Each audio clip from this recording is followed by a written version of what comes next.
اعوذ باللہ من الشیطان الرجیم بسم اللہ الرحمن الرحیم ان اللہ وملائکتہ یصلون علی النبی یا ایہا الذین آمنوا صلوا علیہ وسلموا تسلیما اللہم صلی علی سیدنا محمد وعلی آل سیدنا محمد وصحبہ وبارک وسلم اللہم صلی علی سیدنا محمد وعلی آل سیدنا محمد وصحبہ وبارک وسلم۔ اللہ تبارک و تعالیٰ کا بے انتہا فضل و کرم ہے کہ اس نے ہمیں نبی کریم صلی اللہ علیہ وسلم کی امت میں پیدا فرمایا اور پیدا ہونے کا فخر عنایت فرمایا۔ الحمدللہ یہ فخر رش کے انبیاء نکلا۔ مزید برائے کرم ہوا کہ اس نے ہمیں قرآن جیسے نعمت سے وابستہ فرمایا، اولیاء اللہ کے دامن سے وابستہ فرمایا اور تشریح ایمان کے لیے ہمیں یہاں جمع فرمایا۔ ہم کلمے کو سیکھ رہے ہیں، لا الہ الا اللہ محمد رسول اللہ صلی اللہ علیہ وسلم۔ ہم نے سیکھا کہ کلمے میں جو لا ہے وہ لا نافع الجنس ہے، مستقل انکار ہے۔ انکار کس کا؟ مخلوق کی الوہیت پن کا۔ ہم نے سیکھا کہ مخلوق میں جو عالمین ہیں، عوالم، عالم شہادت، عالم برزخ اور عالم ارواح۔ اب ہم سیکھتے ہیں کہ الہ کسے کہتے ہیں، معبود کی پہچان سیکھتے ہیں۔ الہ کے معنی کیا ہے؟ الہ کے معنی ہے معبود۔ اب معبود بھی عربک لفظ ہے اور الہ بھی عربک لفظ ہے، تو معبود کے معنی کیا ہے؟ معبود کے معنی ہے عبادتوں کا لینے والا یا عبادت کے لائق، عبادتوں کا لینے والا یا عبادت کے لائق۔ اب اس کے اصطلاحی معنی سمجھتے ہیں، یہ اس کے لفظی معنی تھے، اب ہم اس کے معبود کے اصطلاحی معنی سمجھتے ہیں۔ معبود کے اصطلاحی معنی ہے حاجت روا۔ معبود کے اصطلاحی معنی کیا ہے؟ حاجت روا۔ یہ عرب کی فہم سے ہے۔ قرآن جو ہے عربک لینگویج میں نازل ہوئی، عرب لوگ اسے سمجھ چکے تھے کیونکہ ان کی وہ نیٹو لینگویج تھی۔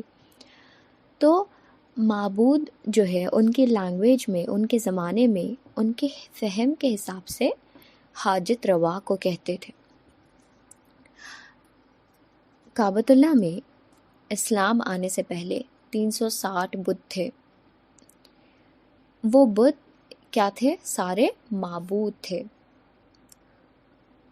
تو اب وہ اپنے حساب سے بنا لیے تھے، کسی کو رزق کا معبود، کسی کو پانی کا معبود، کسی کو بیماری کا معبود، کے اس کے پاس جائیں تو وہ اسے رزق مل جائے گا۔ کوئی سمجھتا تھا کہ وہ بدھ اسے پانی پہنچائے گا، وہ سمجھتا تھا کہ وہ بدھ اسے شفا پہنچائے گا۔ تو ان کے فہم کے حساب سے انہوں نے ایک ایک بدھ کو ایک ایک اپنی حاجت پوری کرنے کے لیے بنائے تھے۔ جب نبی کریم صلی اللہ علیہ وسلم نے اعلان نبوت کی، دعوت دی دین کی، لا الہ الا اللہ کی، تو آپ نے بتایا کہ الہ ایک ہے، الہ صرف ایک ہے۔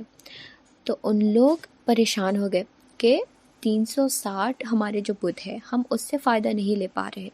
اب نبی کریم صلی اللہ علیہ وسلم بول رہے کہ ایک ہی معبود ہے، ایک معبود کی دعوت دے رہے، تو یہ ان لوگ پریشان ہو رہے کہ یہاں پر ان لوگ کیا کر رہے کہ 360 سے ہمیں فائدہ نہیں مل رہا، تو ہم ایک سے کیسے ملے گا؟ تو اب ہم یہ دیکھیں کہ یہاں پر ہمیں کیا سمجھ میں آ رہا ہے کہ جو حاجت جو جس سے ان میں پوری ہو رہی تھی وہ ان کو معبود بنا رہے تھے، یعنی کہ معبود کا مطلب کیا ہے؟ حاجت روا۔ اب ہم دیکھتے ہیں پریکٹیکلی کہ معبود کے اصطلاحی معنی ہمیں سمجھ میں آ گئے کہ حاجت روا ہے۔ اللہ تعالیٰ بھی کہہ رہا ہے کہ میں حاجت روا ہوں، اور ہم کہہ رہے ہیں کہ میں حاجت روا ہوں۔ قرآن کہہ رہا ہے، حدیث کہہ رہا ہے کہ اللہ تبارک و تعالیٰ حاجت روا ہے، اور ہمارے اندر یہ ہم سمجھ رہے ہیں کہ مجھ سے حاجتیں پوری ہو رہی ہیں، اس سے حاجتیں پوری ہو رہی ہیں۔ تو ہم یہ دیکھیں کہ ہمیں اب اسے درست کرنا ہے کہ ہم کہاں پر ہے. اب مثالی طور پر ہمارے پریکٹیکل لائف میں ہم دیکھتے ہیں کہ کھانا کھانے سے ہماری بھوک مٹ جاتی ہے، ہماری حاجت پوری ہوتی ہے، پانی پینے سے پیاس بجھ جاتی ہے، نوکری کرنے سے ہمیں پیمنٹ مل جا رہی ہے. لیکن ہمارا ایمان کیا کہتا ہے کہ اللہ رازق ہے، اللہ رازق ہے، اللہ ہمیں کھانا کھلاتا ہے. لیکن ہم یہ دیکھ رہے کہ پریکٹیکل ہمیں یہ دکھتا ہے، یہ مشاہدہ کرتے ہیں، ہمارا تجربہ یہ ہو رہا ہے کہ کھانا کھانے سے ہماری حاجت پوری ہو رہی ہے. تو یہ جو ہماری جو انڈرسٹینڈنگ ہے، تو یہاں پر کیا ہے، دو دعوے دار آ گئے ہیں کہ جب دو دعوے دار آ جاتے ہیں، دو چیز مقابلے میں آ جاتی ہیں، تو وہاں پر ایک کسوٹی رکھی جاتی ہے. جب مخلوق جو ہے حاجت روائی کا دعویٰ کرتی ہے، جب مخلوق دعویٰ کرتی ہے، تو وہاں پر ایک کسوٹی آتی ہے کہ ٹیسٹ کرنے کے لیے کہ کون سچا ہے، کون صحیح ہے. فار ایگزامپل ہمارے پاس ایک وہ ہے کہ ہمارے پاس کیا ہے، اگر ہمیں سونے کی مثال ہے کہ دو بینگلز ہیں، ایک اصلی سونے کی ہے اور ایک سونے کی نہیں ہے، تو ہم اسے ایک ٹیکنیک سے پہچان سکتے ہیں کہ کون سی سونے کی ہے اور کون سی ڈپلیکیٹ ہے. تو اب یہاں پر کیا ہے کہ ہمارے پاس دنیا میں ایک کسوٹی کی جاتی ہے جس سے کہ صحیح کون سا ہے اور غلط کون سا ہے اسے پتہ چل جاتا ہے. تو اسی طرح سے یہاں پر ایک کسوٹی رکھی جا رہی ہے. نبی کریم صلی اللہ علیہ وسلم نے کفار مکہ کے سامنے بتایا کہ تم یہ 360 بت جو پوجا کرتے ہو تو تم نہ کرو، ایک الہ کی دعوت دی. تو انہوں نے کیا کہا کہ ہم کیسے مان لیں؟ انہوں نے کہا کہ ہمارے جو بدھ ہے، تو نبی کریم صلی اللہ علیہ وسلم نے جب ان کو کنونس کیا تو ان لوگ ایک بات پر کنونس ہوئے کہ ہم 360 میں سے ایک رکھ لیتے ہیں، باقی کے ہٹا دیتے ہیں. تو نبی کریم صلی اللہ علیہ وسلم نے کیا کیا، انہیں ڈائریکٹ منع نہیں کیا، بلکہ انہیں یہ کہا کہ ٹھیک ہے، ہم اعتبار رکھ لیتے ہیں کہ جو اس اعتبار میں ٹک گیا وہ الہ ہے، ہم سب مل کر اس کی پرستش کریں گے، عبادت کریں گے. تو اب وہ 4 اعتبارات نبی کریم صلی اللہ علیہ وسلم نے جو بتائے وہ کیا ہے؟ ذات، صفات، افعال اور آثار. یہ 4 اعتبار نبی کریم صلی اللہ علیہ وسلم نے رکھے. اب ذات کو دیکھتے ہیں کہ ذات میں الہ کیسا ہونا؟ خدم ہونا.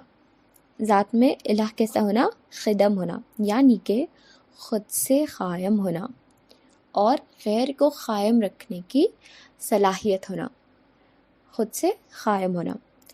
اب وہ بدھ جو ہے وہ ذات میں کہاں سے ٹکے گا؟ وہ خود نہ تو وہ خود سے قائم ہے اور نہ ہی اس کے پاس یہ صلاحیت ہے کہ وہ غیر کو قائم کر سکے. وہ نکل گیا. اب یہاں پر اب اس میں یہ بات غور کرنے کی ہے کہ خود سے قائم ہونا، ہمیں یہاں پر سے شرک کا پتہ چلتا ہے کہ شرک کسے کہتے ہیں.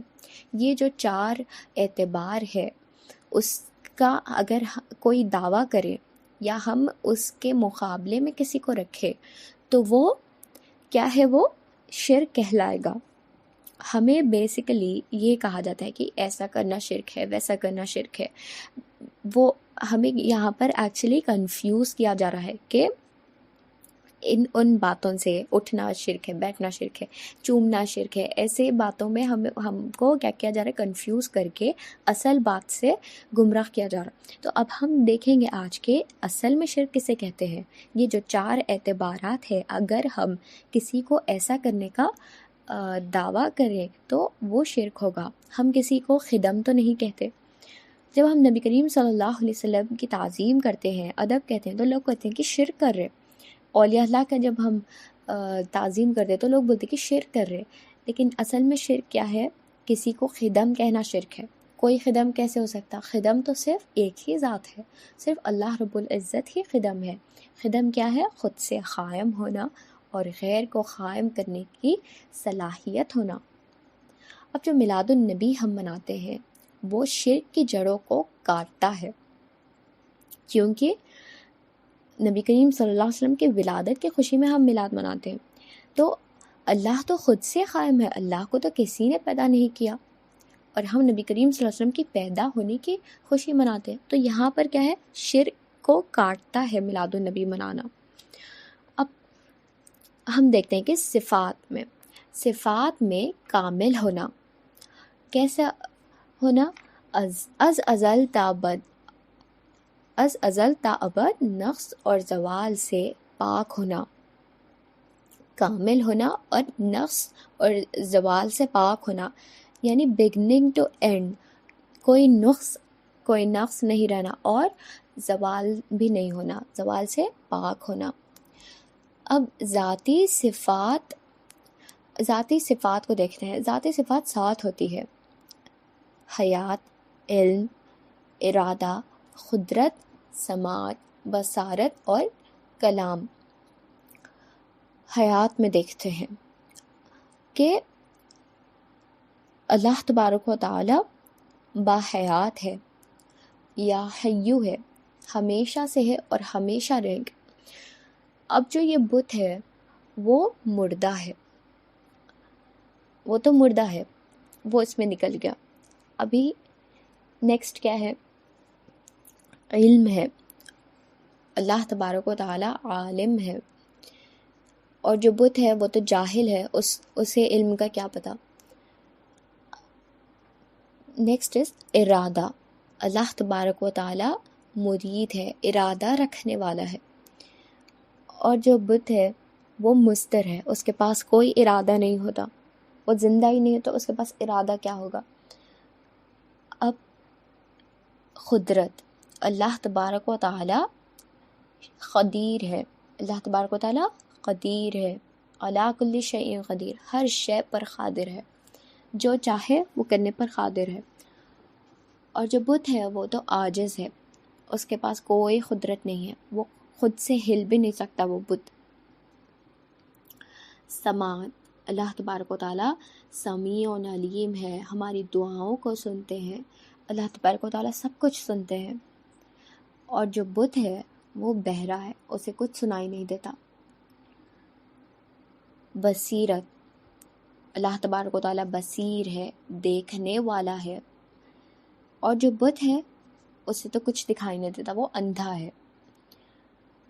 اور اللہ تبارک و تعالی کلام فرماتا ہے، 7ویں صفت کیا ہے؟ کلام، اللہ تبارک و تعالی کلیم ہے، اللہ تبارک و تعالی کلام فرماتے ہیں۔ اور جو بت ہے وہ تو گونگا ہے، وہ کچھ نہیں بول سکتا۔ یہاں پر جو انہوں نے بت رکھا تھا، بت کو جو رکھا تھا اعتبار میں، وہ ان سب میں فیل ہو گیا، ذات میں فیل ہو گیا، صفات میں فیل ہو گیا۔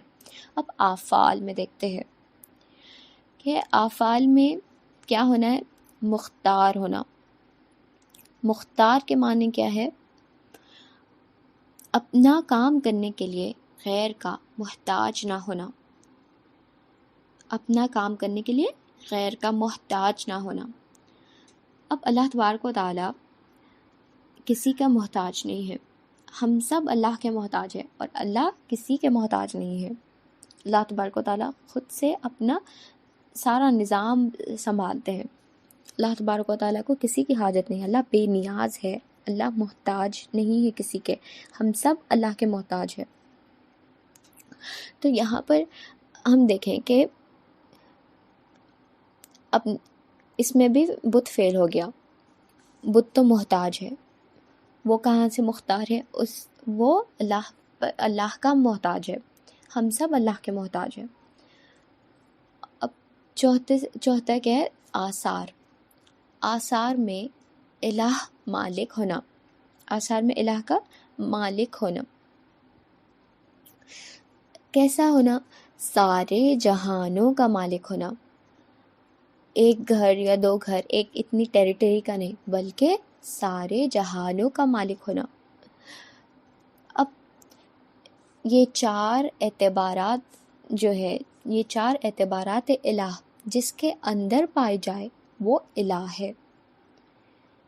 ذات، صفات، افعال، آثار، اس میں جب ہم نے سیکھا کہ یہ جو چاروں اعتبارات الہ ہے اس میں جو ٹک جائے وہ الہ ہے۔ تو اب یہ بت کو رکھ کے دیکھا ہم نے تو یہ بت تو نکل گیا، نہ یہ ذات میں خدم ہو سکا، نہ یہ صفات میں کامل ہو سکا، نہ یہ افعال میں مختار ہو سکا، نہ یہ آثار میں مالک ہو سکا، تو یہ نکل گیا۔ اب ہم اسی طرح سے سارے جو بھی ہمارے دماغ میں کبھی آ جاتے ہیں کہ یہ تو حاجت روا نہیں، کہیں یہ حاجت روا تو نہیں، تو ہم کیا کریں گے، ان چار اعتبارات میں اس کو ٹیسٹ کریں گے کہ وہ ذات میں خدم نہیں ہو سکتا تو وہ حاجت روا نہیں۔ تو ہمارے پاس ہم جو سمجھتے ہیں کہ ہماری حاجتیں اس سے پوری ہوتی ہے تو کہیں یہ حاجت روا نہیں، ایسا جب ہمارے پاس آ جائے تو ہم اس سے ٹیسٹ کریں گے، یہ اس کی کسوٹی۔ اب تفسیر نعیمی میں حکایت ہے کہ آپ فرماتے ہیں کہ دنیا کی مثال ایک بولی کی طرح ہے، ایک کنویں کی طرح ہے، تو جو اوپر پانی کھینچتا ہے، جو پانی کھینچنے والا ہے وہ اللہ رب العزت کی مثال ہے، اور جو ڈول ہے وہ انسان ہے۔ اب حقیقت میں مثال کا کوئی تعلق نہیں، لیکن آپ بتاتے ہیں اس سے کہ جو بولی ہے وہ بولی کیا ہے، وہ دنیا ہے، اور جو اوپر اسے کھینچتا ہے پانی کو، جو ڈول کو کھینچتے ہیں، ڈول کیا ہے، انسان ہے۔ تو انسان کی جو ڈور ہوتی ہے وہ کس کے ہاتھ میں ہوتی ہے، اللہ رب العزت کے ہاتھ میں ہوتی ہے، کہ اللہ تبارک و تعالیٰ سارا نظام سنبھالے ہوتا ہے کہ وہ کیا کرتا ہے، کیا نہیں کرتا ہے، کیا کر سکتا ہے، یہ سب اللہ تبارک و تعالیٰ کے ہاتھ میں ہوتا ہے۔ اب تفسیر نعیمی میں فرماتے ہیں کہ ایمان دو قسم کے ہیں، رسمی ایمان اور حقیقی ایمان۔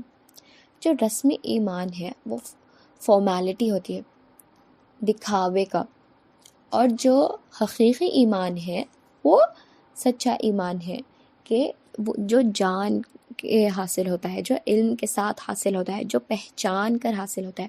تو اب ہمیں کیا کرنا ہے، ہمیں صرف زبان سے کلمہ پڑھنا نہیں ہے، صرف ظاہری عبادت نہیں کرنا ہے، رسمی ایمان نہیں رکھنا ہے، بلکہ حقیقی ایمان رکھنا ہے، یعنی کہ جان کر، کلمے کو سمجھ کر اور پہچان کر اللہ کی عبادت کرنا ہے۔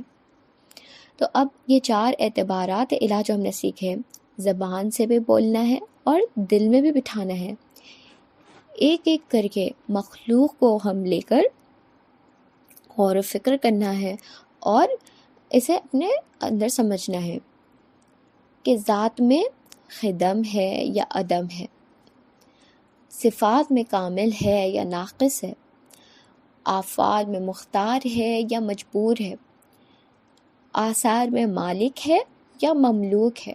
یہ ایک ایک ہمیں مخلوق کو لے کر غور و فکر کرنا ہے اور اسے سمجھنا ہے۔ اب اولیاء اللہ فرماتے ہیں، اولیاء اللہ بتاتے ہیں کہ ذات کیا ہے۔ ذات کے معنی اولیاء اللہ بتاتے ہیں کہ مرجع اسماء اور صفات، یعنی کہ جس طرف اسماء اور صفات لوٹتے ہیں اسے ذات کہتے ہیں، یعنی جہاں اسماء اور صفات لوٹتے ہیں اسے ذات کہتے ہیں۔ اب صفات کے معنی بتاتے ہیں کہ کمالات ذات، صفات کے معنی کمالات ذات، یعنی جو ذات کے کمالات ہوتے ہیں وہ صفات ہوتے ہیں۔ افعال میں ظہور کمالات ذات، یعنی کہ جب وہ کمال ظاہر ہوتے ہیں، وہ کمال کے ظہور ہونے کو، ظاہر ہونے کو افعال کہتے ہیں۔ آثار کے معنی بتاتے ہیں کہ جائے ظہور کمالات ذات، یعنی جس جگہ پر کمال، جس جگہ پر وہ کمال ظاہر ہوتے ہیں، جس جگہ پر وہ کمال کا ظہور ہوتے ہیں، وہ اسے آثار کہتے ہیں۔ اسی کے ساتھ میں اپنی بات کو ختم کرتی ہوں۔ اللہ تبارک و تعالیٰ سے دعا کرتی ہوں کہ ہمیں کلمے کو سیکھنا اور اچھی طرح سے سیکھنے کی توفیق عطا فرمائے۔ اللہ تبارک و تعالیٰ کی پہچان حاصل کرنے میں ہماری مدد فرمائے۔ وآخر دعوان الحمد للہ رب العالمین۔ اللہم صلی علی سیدنا محمد وعلی آل سیدنا محمد وبارک وسلم۔